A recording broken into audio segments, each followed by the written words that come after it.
Have you ever met someone, shaken their hand, smiled politely, and 5 minutes later their name was already gone?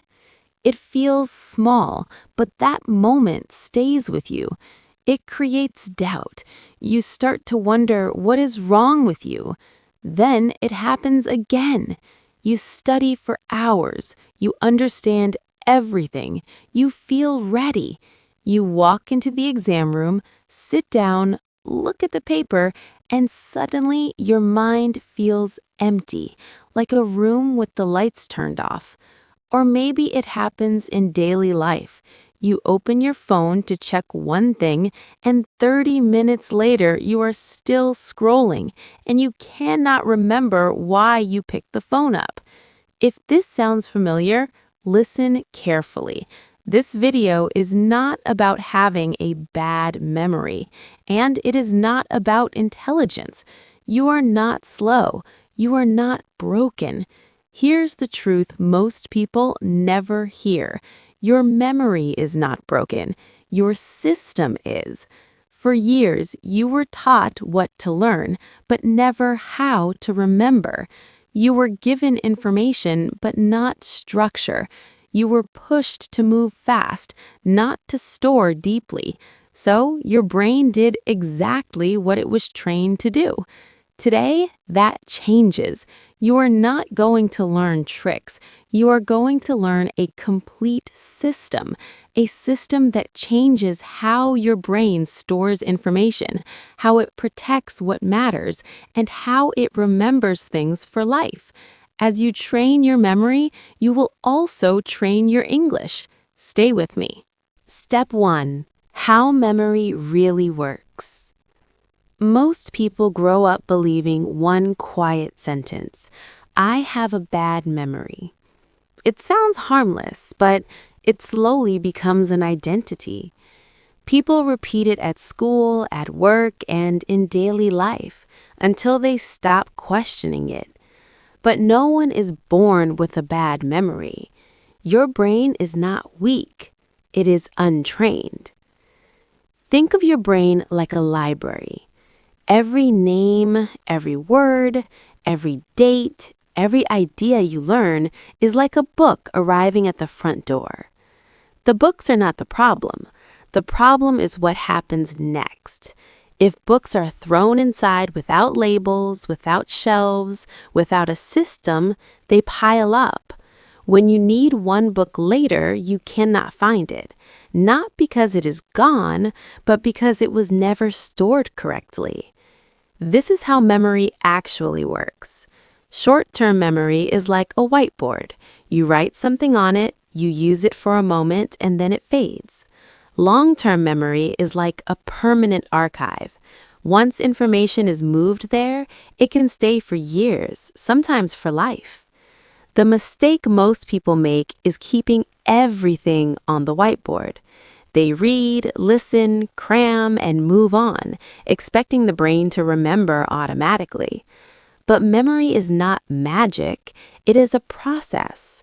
Information must move from short-term space into long-term storage, and that movement follows rules. It needs repetition, it needs connection, it needs meaning. When those rules are ignored, forgetting is not failure, it is the natural result. Once you understand this, you stop blaming yourself. You stop saying, I'm bad at remembering, and you start asking a better question. How do I store this properly? That question changes everything.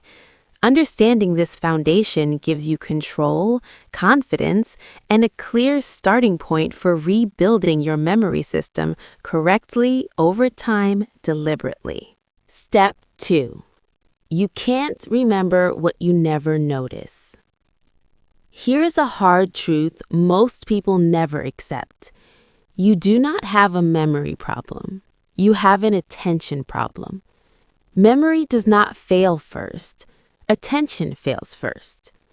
Every second of your day, your brain is attacked by sounds, images, messages, screens, thoughts, and emotions. If your brain tried to save everything it received, you would go insane. So your brain does something intelligent. It filters. That filter is called attention.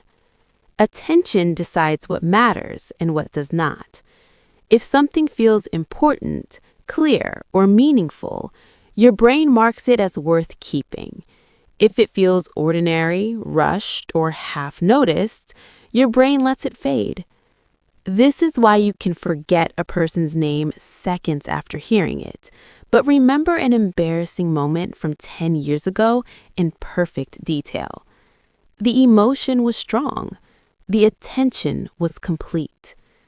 Attention is not about trying harder. It is about being present. You can look at something without seeing it. You can hear words without listening. You can read a page while your mind is somewhere else entirely. When that happens, your brain never receives a clear signal to store the information. Later, you say, "I forgot," but the truth is, it was never saved. Think about how often your body is in one place while your mind is somewhere else. You listen to a lesson while thinking about dinner. You read a sentence while replaying a conversation. You watch a video while checking your phone. In those moments, memory has no chance. There is nothing wrong with your brain. It is simply following instructions. Memory begins the moment you truly arrive, when you pause, when you look, when you listen fully. Even a few seconds of real attention can change everything. Attention is the gatekeeper. If the gate never opens, memory never enters. Step 3. Your brain remembers pictures, not words. If I say one word to you right now, elephant, your mind does not see letters on a page. It creates a picture. You see size, color, movement, maybe even sound. This is how your brain naturally works. Words are abstract symbols. Images are alive. Your brain evolved to survive by seeing, not by spelling. When information stays only as words, it feels flat and forgettable. But when you turn information into pictures, your brain wakes up. Add color, add emotion, add exaggeration. The stranger the image, the stronger the memory. This is why visualization is so powerful. It gives your brain something real to hold. This is especially important for language learning. When you imagine a word, instead of translating it, you build meaning directly. The word stops being foreign and starts feeling familiar. Boring facts disappear because they have no shape, no movement, no life. Memory loves contrast. It loves action. It loves emotion. A picture that makes you smile, feel surprised, or feel curious stays longer than a perfect definition. When you study, do not ask, "What does this word mean?" Ask, "What do I see?" When you can see it clearly, your brain knows it matters. Step 4. The story method. Your brain is not designed to remember lists. It is designed to remember stories. Lists are cold and disconnected. Stories have order. Stories have movement. Stories have meaning. This is why you forget bullet points but remember movie scenes from years ago. Your brain does not store information as facts. It stores experiences. When you turn information into a story, your brain stops resisting. It stops forcing. It starts watching. Each idea connects to the next, creating a path your memory can follow. One image leads naturally to another. There is flow. There is emotion. There is logic, even when the story is strange. Think about childhood fairy tales. You remember them almost word for word, but you forget yesterday's news. The difference is not intelligence. The The difference is structure. Stories create structure. They give your brain a beginning, a middle, and an end. This is why the story method is so powerful for learning. Vocabulary becomes characters. Facts become actions. Lists become scenes. When information becomes a movie in your mind, it stays. You do not need to repeat it again and again with force. The story replays itself naturally. When you study, stop memorizing. Start storytelling. Step 5. Spaced repetition. One-time learning is an illusion. Your brain forgets by default, not because it is lazy, but because forgetting saves energy and protects focus. Every day, your mind clears space to survive. If information is not revisited, the brain assumes it is unimportant and removes it quietly. This is why cramming feels productive, but fails later. Spaced repetition teaches your brain one simple message: this matters. When you review information over time, your brain stops deleting it and starts strengthening the pathway. Each return sends a signal of importance. The memory moves deeper, becoming more stable and easier to access. Memory is not built through intensity. Studying for 10 hours once feels impressive, but it fades quickly. Memory is built through timing. A short review after 1 hour, then 1 day, then several days, creates durability. The brain prefers gentle reminders over force. Think of memory like planting a tree. One heavy watering does not help. Regular care does. With spaced repetition, learning becomes calm, predictable, and permanent. You stop chasing information and start owning it. Timing, not struggle, is what turns learning into something that stays with you for life. This habit builds confidence, clarity, and trust in your mind. Step 6. Emotion is the glue. Think about your life. You do not remember every ordinary day, but you remember moments: pain, joy, fear, pride. Strong emotion leaves a mark because emotion tells your brain one clear command: save this forever. Facts without feeling fade quickly. Feelings turn moments into permanent memory.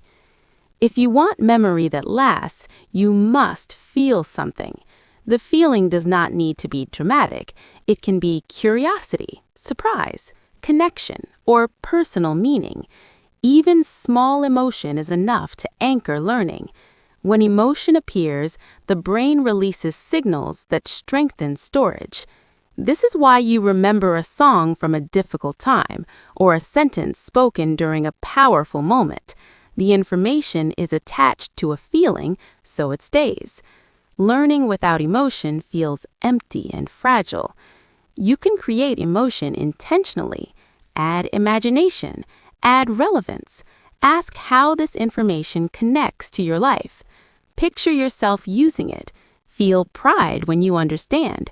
Feel curiosity when something surprises you. Memory follows emotion. When learning feels alive, memory becomes stable. When learning feels flat, memory slips away. Emotion is not extra decoration. It is the glue that holds knowledge in place for years, sometimes forever.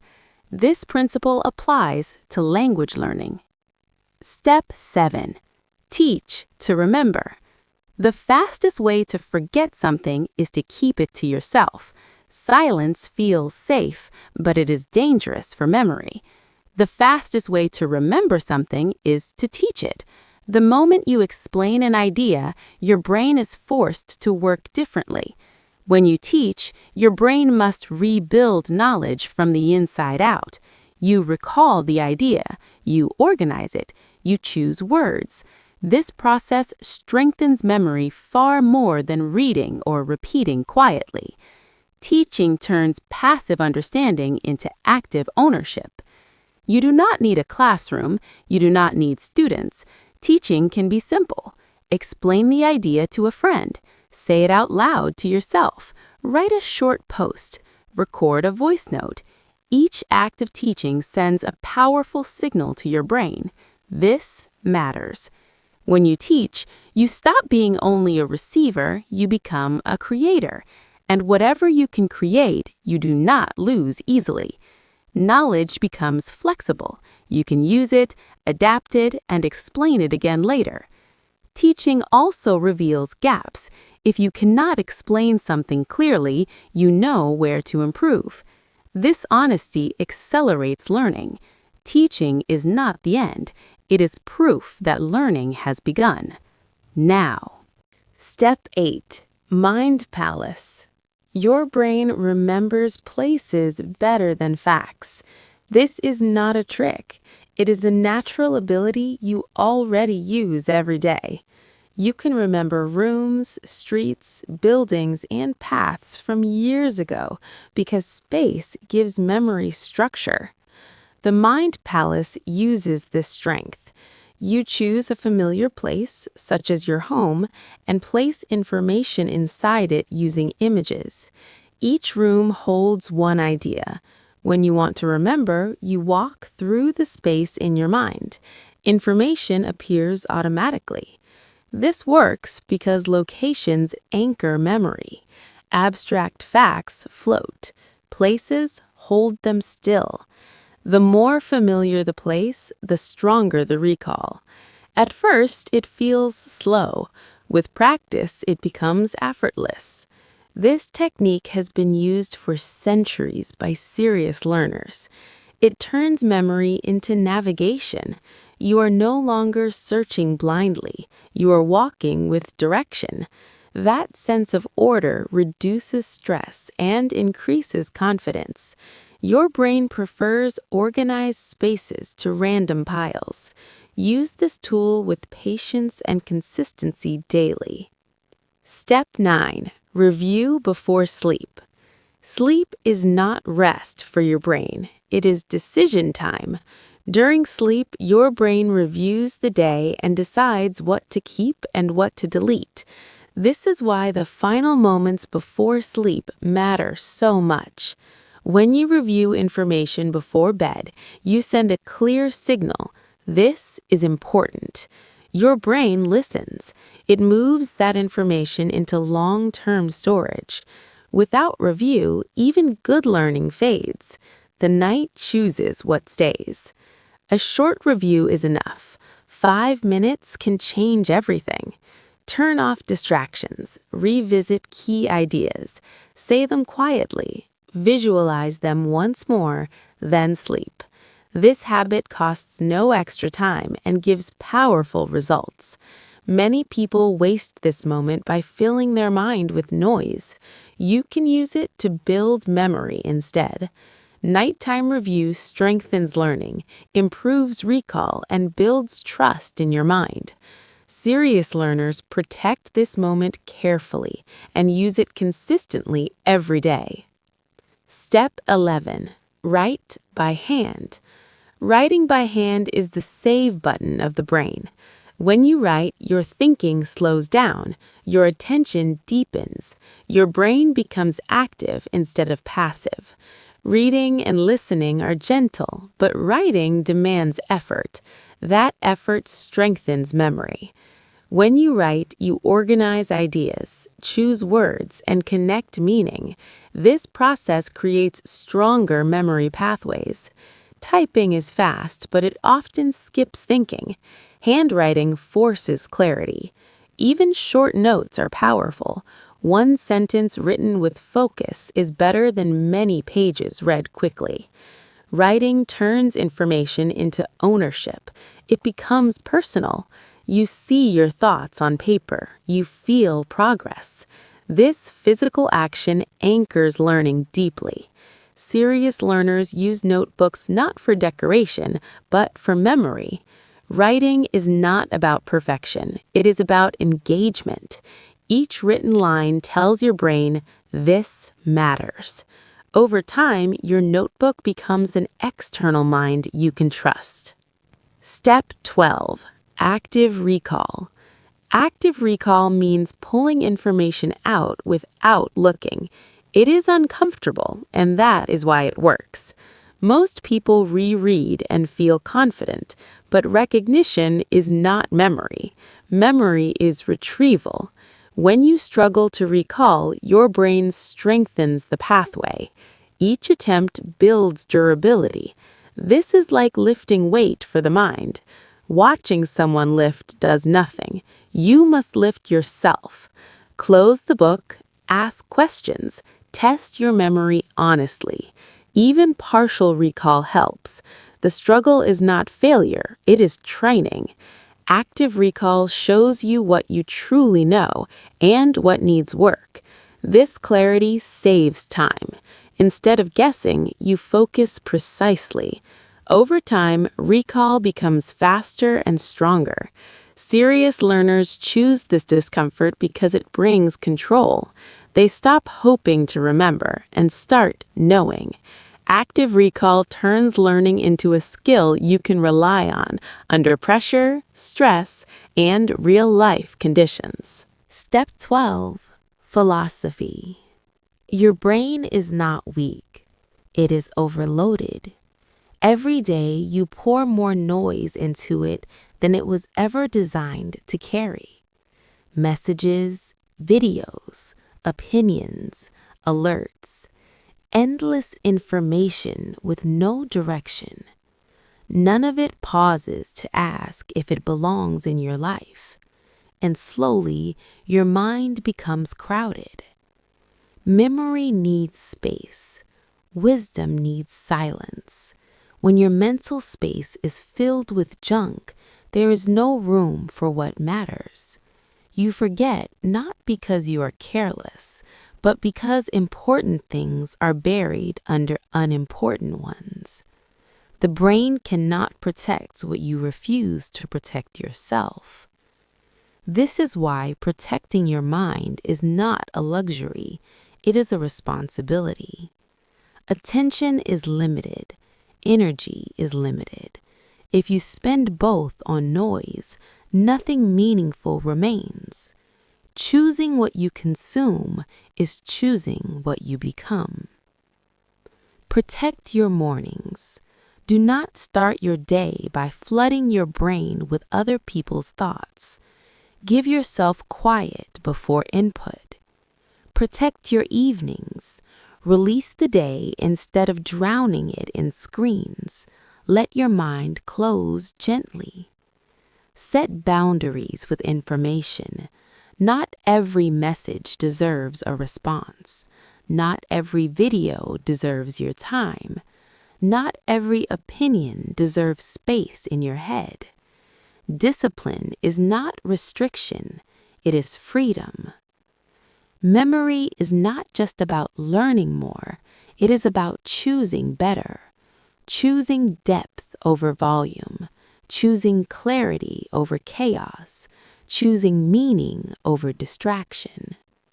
When you clear your mind, memory becomes sharp again, focus returns, confidence grows. You stop chasing information and start living with intention. Protect your mind like you protect your home. Only invite in what helps you grow. Everything else can stay outside. In a quiet mind, learning becomes lighter, memory becomes loyal, and life regains direction, purpose, and calm strength that noise can never offer to those who choose awareness daily consciously. Now you know the system, but knowing is not enough. Understanding without action changes nothing. Memory is built through daily decisions that seem small but shape your mind over time. It is built when you pause instead of rushing, when you focus instead of multitasking, when you visualize instead of memorizing, when you repeat instead of cramming, when you teach instead of staying silent. when you protect your mind instead of filling it with noise. Ask yourself honestly, do you pause when something matters? Do you give your full attention, even for a few seconds? Do you turn words into pictures? Do you review what you learn instead of hoping it stays? Do you explain ideas out loud? Do you guard your mental space like something valuable? These questions decide the future of your memory. If your answer is yes, even imperfectly, welcome. You are no longer someone who forgets easily. You are becoming someone who remembers what matters, someone who trusts their mind again, someone who feels calm instead of anxious when learning something new. This journey is not about becoming a genius. It is about becoming intentional. Strong memory is not talent. It is training, and training happens one day at a time. On Story and Motivation English, we do not rush, we build. We slow down to go deeper. We use stories to shape thinking. We use language to grow confidence. We learn English not as a subject, but as a tool for clarity, strength, and direction.